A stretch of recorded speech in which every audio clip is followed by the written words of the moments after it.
Hello, my name is Owen Walker and I'll be talking about the evolution of mountain biking and the comparison from today's bikes to the older models. But first, let me talk a little bit about myself.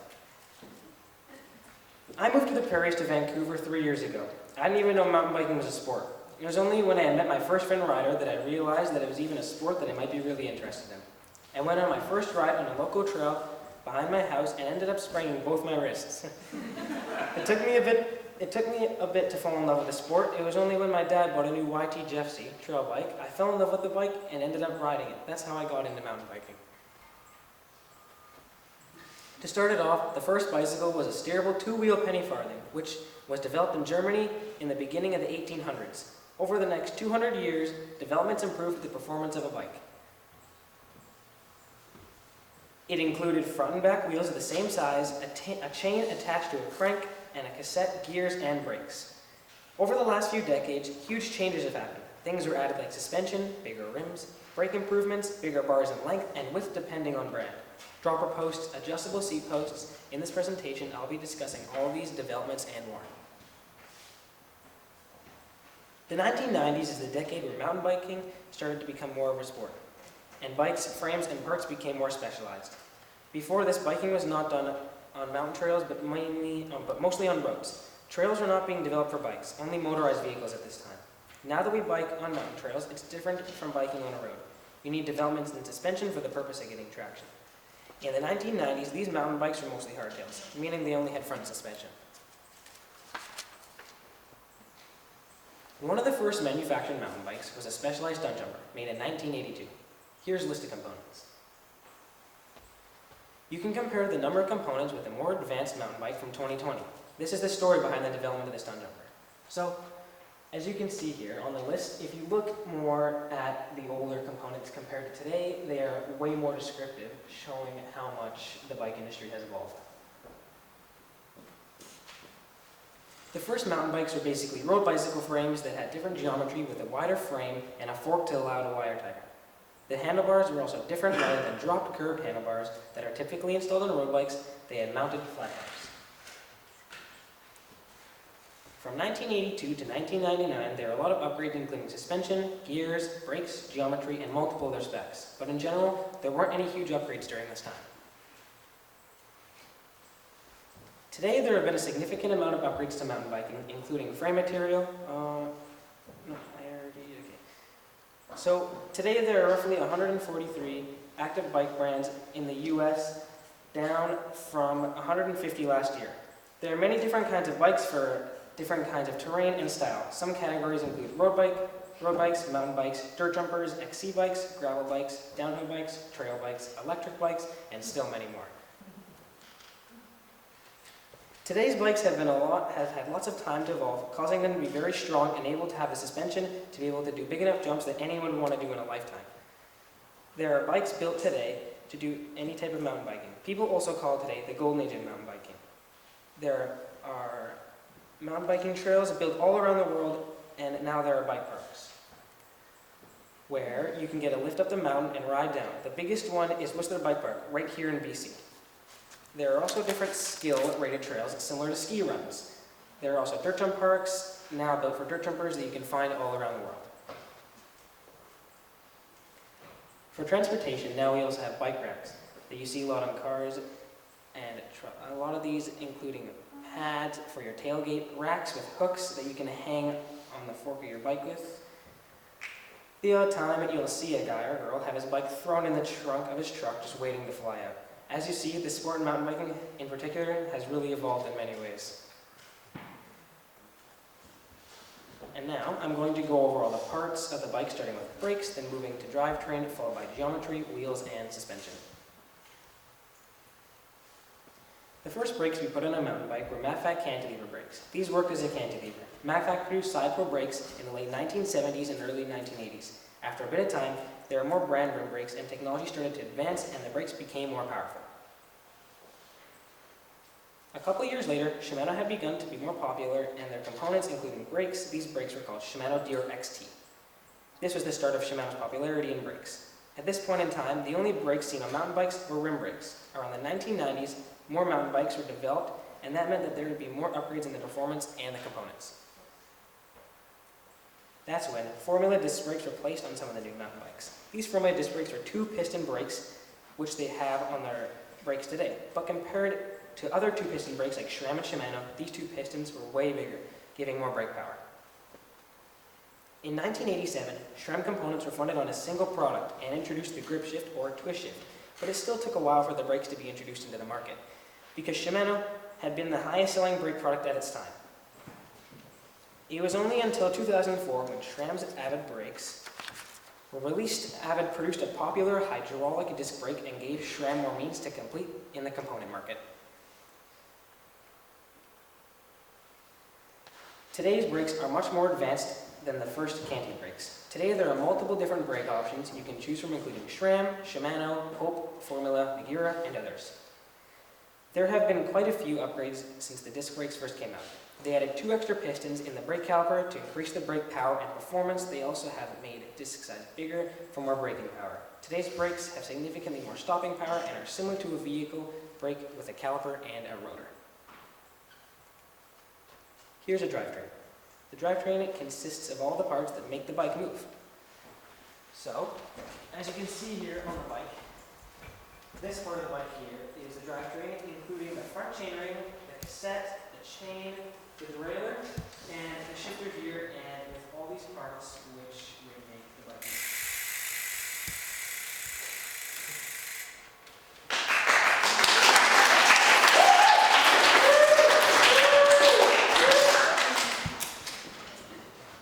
You can buy drivetrains in different ranks of performance. For example, SRAM NX drivetrain is one of the lower and cheaper styles of drivetrains, compared to a drivetrain like SRAM XX1, which is more expensive and has a higher performance rate.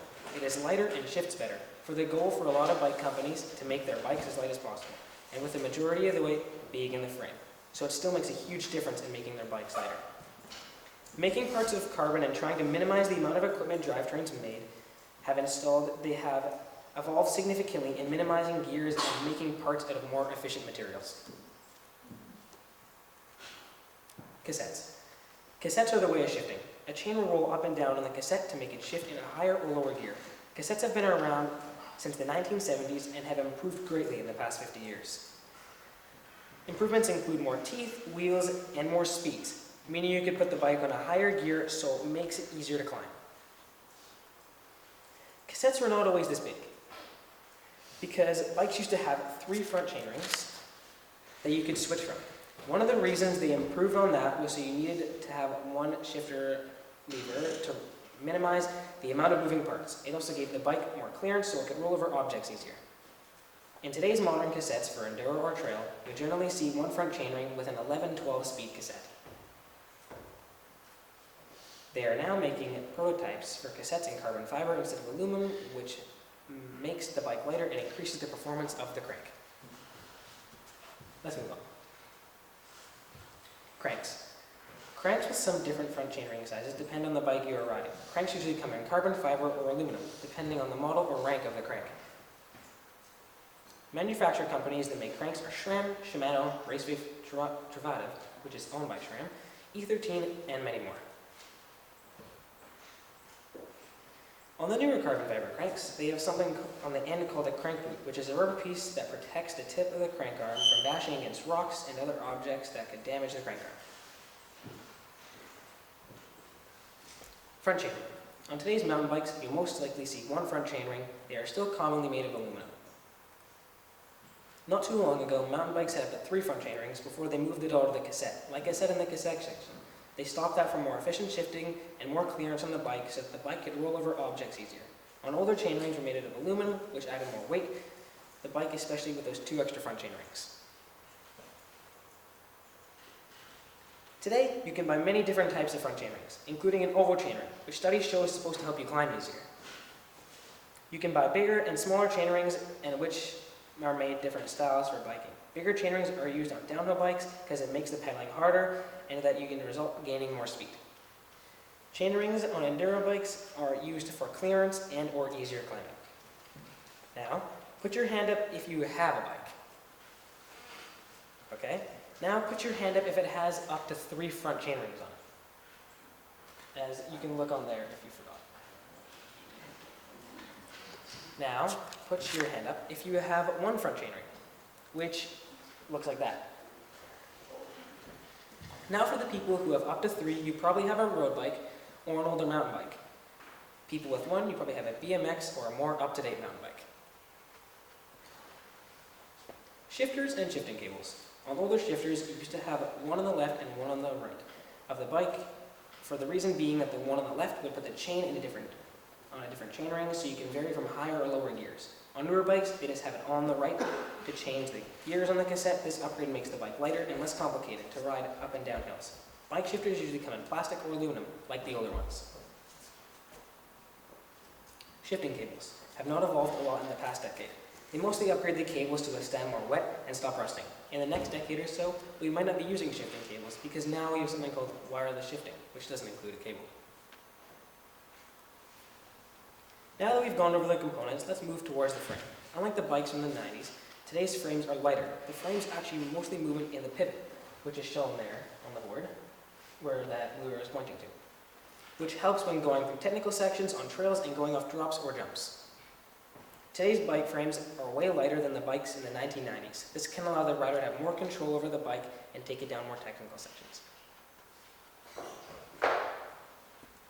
As you can see from these 2 photos here, these frames aren't similar at all. You can probably guess which is from the 1990s and which was from the 2000s. In the late 1990s, the only material they had to build a bike was aluminum, steel, and titanium. Unlike today, where you have the option to purchase carbon fiber. The 1990 frames, there are no protection on it from rocks or other damaging objects. But on the 2020 frame, they have protection from the chain hitting the frame, a pad on the bottom to protect the frame from hitting anything that can damage it from the ground. You can now also buy more protective pieces that you can put on the bike, including a clear coat, as shown on the board there, which is a more protective, invisible coat that keeps the bike from getting damaged. Some bike frames have an exclusive feature on them. For example, new specialized bicycle frames have something called SWAT, which is a storage space for parts or bike tools in the frame. Now that we've gone over frame, let's take a look at wheels, starting off with rims. Rims on wheels have been around since 3500 BC and have had a massive change since then. On the first bikes ever made, the wheels were made out of wood, which would have been very heavy and hard to pedal around. On early mountain bikes, the wheels are generally made out of steel, which is significantly heavy but cheap to manufacture. On today's bikes, you'll generally see carbon or aluminum rims. If you were to buy a cheaper or lower end bike, they would generally come with aluminum rims. If you were to buy a more expensive bike, the rims would be made out of carbon fiber. When it comes to comparing carbon and aluminum rims are cheaper and still very durable, but compared to carbon rims, aluminum rims can bend and have flat spots, unlike carbon. Carbon is unable to bend and take the damage that aluminum takes. One of the downsides to carbon is that it can explode under a certain amount of force. Spokes or would hold the rim to the hub, which makes the wheels move. If you picture a bike rim in your head, imagine those metal wires with the wheel not being there. The bike would just simply collapse. That's why spokes on bikes are very important. Spokes on bikes in the early stages were just pieces of wood holding the entire wheel together, but now they're made out of steel, aluminum, or carbon. On a mountain bike, you'll mainly see J-bend spokes or straight bolt. Hubs are the thing in the center of the wheel that makes it spin. The upgrades that have happened on early hubs are mainly in the material used. Now you can get hubs in carbon. They are significantly lighter, and you can get quieter or louder hubs. The difference from a cheap hub compared to an expensive hub is generally seen in the engagement. The engagement is how fast the crank will catch to make the bike move. Hubs with more engagement are generally more expensive and have a faster clicking sound compared to a cheaper one. You can now also get hub adapters to make the hub fit the axle, which is the piece that goes into the hub that the hub goes into the frame.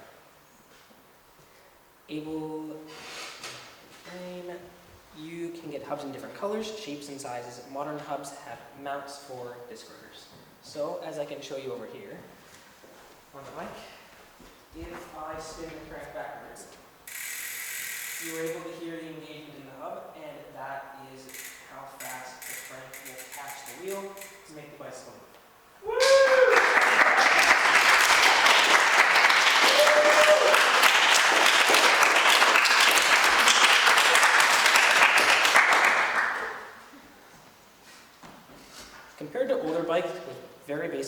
Nowadays, you can get more advanced tires for mountain biking with more tread. Mountain biking tires have always been made out of rubber, but the change is in the bead, the part that holds the tire to the rim. Tire types and durability. You can get tires in something called DH casing, which helps protect the rim, or you can take it up a notch and get a tire insert. A popular brand is Cushcore. It protects your rim and allows you to ride at a lower tire pressure. You can buy different sizes of tires and widths. For example, if you compare a road bike tire to a mountain bike tire, the mountain bike tire will be significantly wider. Modern day tires are generally filled with tubes or tubeless sealant, which is what gives the tire air. If you're looking into tubeless, you either have a tubeless rim tape with tubeless ready. With these two choices are very different in their own ways and have their own benefits. In general, tires have gone from narrow to wide over time. This allows more choice and more sizes available. Wider tires have more grip in the wet conditions or uneven terrain. The bike handles better. They also have developed a variety of ways to keep air in them. Forks, not that fork, a fork of suspension. Not a literal fork of suspension. A mountain bike fork. Forks didn't come out to the late 1990s, so before having a proper fork of suspension, you'd have to absorb all the impact with your body. During the 2000s, fork suspensions were still fairly new to the bike industry and needed improvements. It wasn't too long after before the dual crown fork was invented. We generally see these forks on bigger bikes called downhill bikes. On today's forks, they are generally filled with air as a suspension, unlike older forks, which had a big spring inside them called a coil. As time went by, these forks became thicker and gained more travel, which makes the bike absorb more impact. Today's forks are very adjustable. You can adjust air forks more than coil. You can buy lots of different types of pivot forks, which basically fork covered in pivots, with the impact of the bike. The problem with these forks is that they can only get up to 130 millimeters of travel, while a single crown fork can get up to 180. A dual crown fork that can get up to 200 millimeters of travel. This fork benefits you when trail riding or weight purposes, but could this be the future of mountain biking? Rear shocks haven't been around as long as suspension forks have been, and when they came out around the mid-1990s, they needed a lot of improvements. When they first came on bikes, there wasn't a lot to be adjusted on. The two main rear shocks you can get are air and coil. They are very adjustable and easy to use. Just like forks, you can change the rebound in the shock to just how you like it. In conclusion, after going over brakes, frame, suspension, geometry, wheels, pivots, shifting, and drivetrain, I hope you've learned something about mountain biking. Maybe one day you'll try it for yourself. Through this long year of research, I've learned way more about bikes. I've learned so much about the different components and how the changes developed improved bike performance while riding through rough terrain. From the first bike with wooden wheels have changed to make your ride a lot more comfortable. I'm hoping in the future I'll be able to pursue one of my dreams as a bike mechanic with the knowledge I've learned this past year.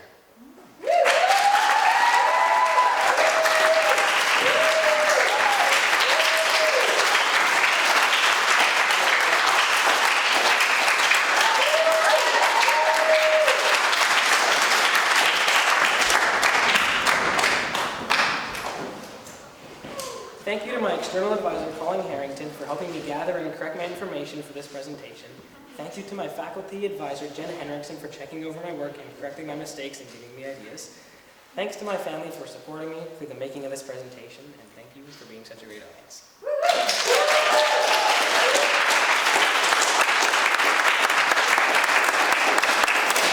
Mr. Walker, congratulations. That was impressive. And even more impressive is the fact that you just joined us this year. So you've never seen a Masterworks presentation before, and you pulled this off beautifully. I have questions. The first one's for me, and then I'll read some from Colin, your other advisor. Yeah. So you've gone through a list of a lot of different parts of the bike and a lot of advancements from the first penny farthing, which we're all happy that we're not riding. So what do you think is the most important advancement to get from a regular road bike to be riding downhill on mountains? Well, compared to, so you're basically asking like what's the single best advancement? Probably in the suspension, or suspension and geometry. It all kind of adds up in the end. because without a lot of these parts that we have on mountain bikes today, we would be like nowhere doing all the sports that, stuff like, as you can see on the board here, without even some of like the littlest things on this bike, like without shifting, or it's just, everything is added up to make a huge change in the bike industry. But suspension. But in general, without suspension, I think it'd be a pretty rough ride. Be a hard landing, I think. Okay, I have a question from Colin, your advisor. Has all the pressure to develop mountain bike technology over the years come from professional race teams? If at all, how is the regular consumer influenced by the sport? Do you want me to rephrase that? So why are all, when we looked at that chart that you made that had the first bikes didn't have hardly any choices in the parts, and then you look now and there's a huge amount of choices, they're all super expensive. Who's driving that? Is it the racers? Is it the big race teams? Or do you think it's the companies? Or do you think it's just the popularity of the sport? Well, when it's like coming into like advancements of the bike, like compared to the older ones, the newer ones, like who's driving that? Yeah, it's mainly in people coming up with new ideas, because if you were to go look at people riding mountain bikes back in the early 2000s, everybody was looking for something new to try and something else to look into. And it's always with even people like that just work in the bike shops have been like, oh, everybody's been experimenting, and it's just kind of something that everybody shares when we try something else on a bike, and we just kind of share with everybody else. We talked about this in the very beginning, because you were quite shocked about how expensive all the bike parts are. Yeah. Do you find that that actually detracts from the sport of people wanting to try it?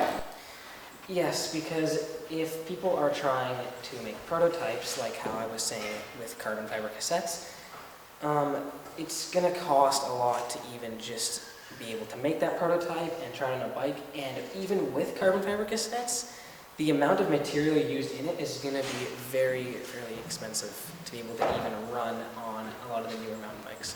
Do you have a part-time job to support your habit? Not for this sport. Okay, one more from Colin and then one more from me.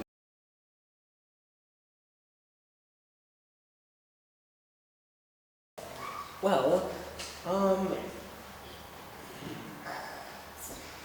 have to look at a bike to decide, because of course it's just, almost everything has evolved in a mountain bike. Like everything has, like even such the littlest things like spokes and like valve stems, everything has changed.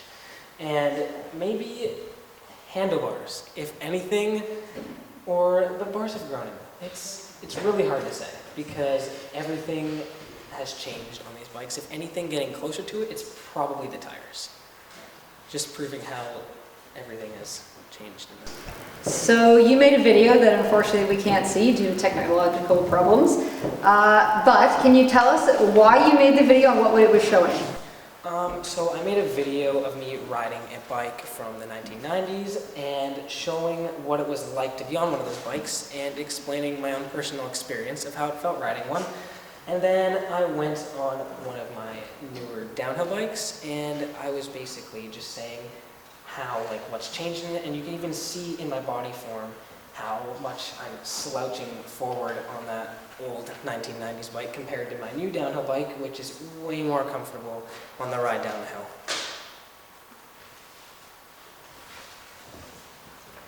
All right, Mr. Walker. We're going to open it up now to the audience. So if you're interested in asking Mr. Walker a question, please form a line behind Easton. As well, just a reminder to our online audience, if you want to email a question to scott.hermanson@go.islandpacific.org, I will try to ask that question. Here we go. Thank you, Mr. Walker, for your great presentation. You showed us a lot of development of the mountain bike over time. Do you think that we have reached a plateau in development in mountain bike? If not, where do you see the bike improving next? If anything, I see lots of stuff trying to be made wireless with minimizing. When it comes to the mountain bike industry, it's all mainly about making the bikes lighter. So we're always trying to make prototypes of new parts and trying to see what will work and what will not. But in general, looking at mountain bikes, it's generally just what people prefer to ride. Like, I think there's going to be different styles, but I think for now, there's been lots of crazy stuff done on these bikes, and I think that we're eventually going to exceed a limit. Very beautiful presentation, Mr. Walker. That's a pretty fancy bike you have. How much did that bike cost? So this bike is a YT, and for actually a bike, this bike is actually a pretty good price. Valued around $8 grand for this one, 8 to 10 grand for this bike. Good job. Yeah, it is very expensive, but yeah, it's not a cheap sport. Great job, Mr. Walker. I know you're a pretty experienced mountain biker. Do you have like a best trick or something like that? A best what part? Like a trick? Oh, a best trick.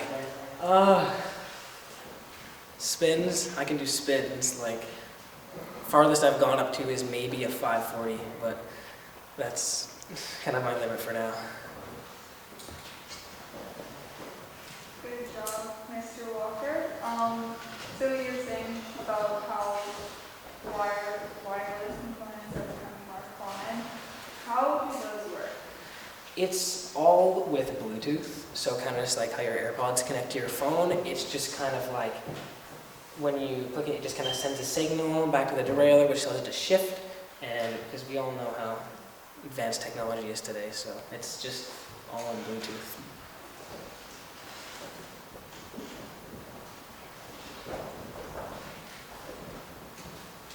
Great presentation, Mr. Walker. Do you prefer any component brands over any other? Or do you have a favorite component brand? So when it comes to the drivetrain, with my personal experience, I would never run Shimano, but I like their brakes more than SRAM. So I prefer Shimano brakes, and I prefer a SRAM drivetrain. Amazing presentation, Mr. Walker. I was wondering, you said you might have wanted to be a mechanic. Do you want to create a whole new kind of type of bike? Or do you want to kind of just expand on the knowledge that the bike is right now? Make new parts? I just want to learn how to work with the bikes we have today, and as the bike evolves, I'll of course go with it, but I'm not really looking forward into creating an entire new bike brand. I'm happy with what we have right now. Amazing job, Mr. Walker. What percentage of your time at home, outside of school hours, would you say you spend on your bike? Well, I probably I try to do at least 7 rides every week. I try my best to get out there, but now with all this gross weather conditions over in North Vancouver, it's not too pleasant on the trails that we have down there. So I try to get out as much as possible. If it's a nice day, I'll go and spend my day outside. Nice job, Mr. Walker. When you went on your first mountain bike ride, do you remember what bike you had and how does it compare to the one now? On my first mountain bike ride, I was riding a 1999 Specialized stunt jumper with a blown rear shock. And at that time, I remember going around and my friend had a brand new, or at this time it was brand new, it was like a brand new 2017 Norco, it was like a Norco Sight or something. And I remember talking to him and saying how my bike was better than his, and I had no clue what this sport was about. And I was showing off my 1999 Specialized stunt jumper, thinking it was like the coolest thing in the entire world. Final call for questions. Well, Mr. Walker, I have just had a clandestine chat with your advisor, Jennifer, and I know she's been in touch with your external advisor, Colin, and they advised me that you have met all the requirements of the Masterworks project. Congratulations.